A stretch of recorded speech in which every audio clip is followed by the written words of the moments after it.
I'll never forget this night. The pizza place I worked at was about to close, and I was getting ready to go home when the phone rang. I was working the counter alone that night, so I was taking calls. I picked up the phone. There was complete silence, so I hung up. About a minute later, the phone rang again, so I picked up again, still silence. I was about to hang up again when I heard the very weak and cold voice of an old woman on the other end. She said she wanted a regular pie, delivered. I remained polite on the phone, but on the inside, I was screaming. I just wanted to get home and end my shift.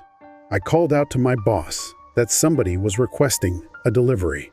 He told me I had to go. I was upset at first, but I realized it's another tip, and the old ones usually tip the most. So I decided it was okay. I took down the address and told her it would be there soon, but she had already hung up. I thought that was rude, but I ignored it and yelled to the chef that I needed one regular. My boss told me to just go home after the delivery, as the place would be closed. So, a little before 10 o'clock, I got in my car and put the address into my GPS. The house was 7 miles away. The GPS took me to the quiet side of town. I arrived at the house. It was a small, one-floor house on a very quiet and empty block. I took the pizza and walked up to the door and rang the doorbell. There were no lights on in the house. I hoped that she hadn't given me the wrong address. I rang the doorbell again. There was still no answer. I was about to give up when I turned my head and saw somebody standing at the window. I got a little freaked out and backed up at first, but I eventually got closer to the window to see the person. It was an old woman, probably in her late 70s. She was just staring at me with a blank expression. I yelled to her through the glass that I had her pizza. She didn't react to what I said, so I screamed it louder. A big smile ran across her face, not a pleasant, genuine smile. It was a smile that sent chills down my spine.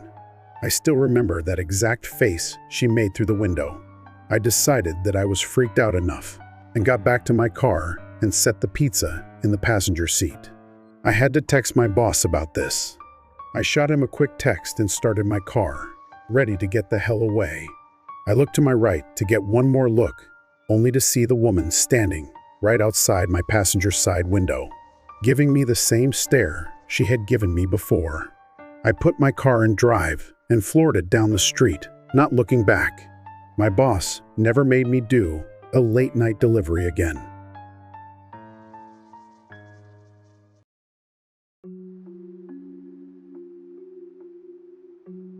This happened 4 years ago, when I was still in high school. I was told to do my last delivery of my shift. I got in my car, which was a 1999 Camry Perfect for delivering pizzas. I GPS'd the address on my phone. I lived upstate in the country, so all pizza deliveries were long drives. I remember the sun was starting to set, so it was probably around 7 o'clock, I'd say. After a good 15 minutes of driving through the forested dirt roads, my GPS said I had arrived. It was an old little cottage lake house, made almost entirely of wood. It was sitting all by itself in the middle of absolutely nothing but forests. The lawn was completely unkempt, as the grass was almost at knee height. I was used to this kind of thing, so I didn't think much of it. I took the pizza to the front door. There was no doorbell, so I knocked loudly on the door. Within 10 seconds, I heard the sound of footsteps hitting wood on the inside of the house. The footsteps made it to the door and stopped. I started to feel uneasy. I got the feeling that I was being watched, and that's when I noticed there was a peephole on the door. "It's the pizza guy," I called out. I heard a low, harsh-sounding voice on the other side of the door telling me to bring the pizza out back. I didn't like the idea of going back there. Something didn't seem right. "Are you sure, sir?" I called out. He didn't answer my question. The sound of footsteps didn't move away from the door, so I had the feeling he was still watching me. I almost found myself walking back to my car, but I decided I didn't want any trouble with my boss. The last time I brought a pizza back, he gave me attitude, So I reluctantly walked through the uncut grass and around the small house to the back. I remember there was a shed and a little patio back there. On the patio, there was a table with 4 chairs surrounding it. In one of the chairs, facing away from me, I saw the head of somebody sitting in the seat. I began walking over and said, "Excuse me?" But the person didn't even move an inch. "Excuse me?" I said again, louder. Then from behind me, I heard, "Over here." I turned around to see a man poking his head out from the corner of the house, looking at me with a crazed smile. "Come over here. I want to show you something." I freaked out, turned around, and ran around the house in the opposite direction, back to my car for some reason, still holding the pizza. I got in my car, started it, and got away from there. On my way back to the pizzeria, I pulled over to the side of the road and called the police. Eventually, I was informed that there was no sign of anybody having been in that house for a long time. I quit my delivery job a few days after that. I have no idea what would have happened to me had I gone up to that man. But to this day, I still wish I had just turned my head to see who or what was sitting in that patio chair.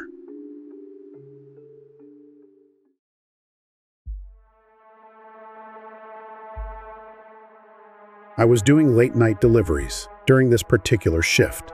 When I worked this job, I lived in the Poconos. It was very rural up there. I often found myself driving down roads, surrounded by nothing but trees, just like this night. Only it was dark and foggy this time. Driving down a shortcut to town that I had taken many times before, I slammed on the brakes when I saw somebody jump out from the bushes onto the road. The sickening bump and thump from the front of the car confirmed that I had hit the person. I put my hand to my forehead, cursing to myself. I couldn't believe what just happened. I just hit a person.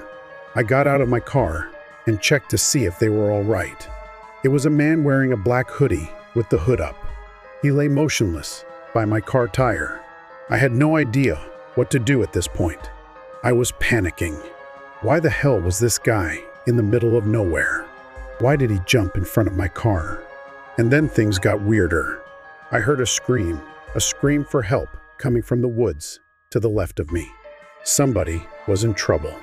I looked at the man I hit with my car. He was still on the ground, motionless. I figured I'd only be gone for a minute. For whatever stupid reason, I thought it was okay to leave the man behind to go into the woods. I moved in the direction I heard the scream originally, hoping to hear another, but it was just total silence, except for the night creatures making their sounds. "Where are you?" I yelled out. It was at that moment I heard the sound of a foot crushing the leaves on the ground. I turned in the direction of the sound, and even in the dark and foggy weather, I could still make out the figure of somebody hiding behind a tree opposite me. I ran as fast as I could back to my car, looking back constantly to make sure I wasn't being followed. When I got back to my car, the man I had hit was gone. I didn't stick around to wonder where he went. I just got back in my car and proceeded down the road. My heart was racing the whole drive through, but I still ended up delivering the pizza. I got to the house, and when I rang the bell, a middle-aged woman answered. After paying, I noticed that her eyes focused on something behind me. Then she asked me, "They let you guys have delivery partners now?" I was confused and asked her what she meant. She told me, "You got someone with you in your car." I felt a pain in my stomach as I turned and saw somebody sitting in the back seat of my car. I called the cops using the woman's phone, and they arrived shortly after, but the person in the back seat of my car was already gone. The scariest thing about this whole story, the police found a blood-stained knife on the floor of my car, right where the man had been hiding. This memory still haunts me every day, and I can genuinely tell you, it's painfully scary just to imagine how things could have turned out if I hadn't made the delivery.